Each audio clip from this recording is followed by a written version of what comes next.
এসা না, এই দিদির জন্য যে লজেন্স রেখেছিলাম টেবিলের উপর, লজেন্সটা কোথায়? তুই জানিস না? কি হু হু করছিস? তুই নিয়েছিস? তা মুখে মাস্ক পরে আছিস কেন? কি লুকাচ্ছিস দেখি মাস্কের ভিতর? আর মুখটা গালটা ফোলা ফোলা লাগছে কেন? এবার তুই দিদির লজেন্সটা নিয়ে এসছিস?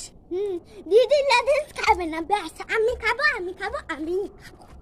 তুমি দিদিকে দোকান দিয়ে কিনে এনে দাও, এই লজেন্সটা আমার খুব ভালো লাগে, এই লজেন্সটা আমি খাবো। তা প্লাস্টিক শুদ্ধ মুখের মধ্যে ঢুকালি?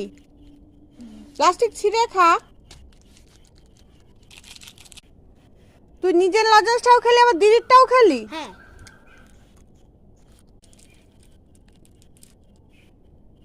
এ দেখো লজেন্স, দিদি লজেন্স পেলে না, আমি লজেন্স পেয়ে, এ দেখো আমি পেয়ে গেছি, কি মজা।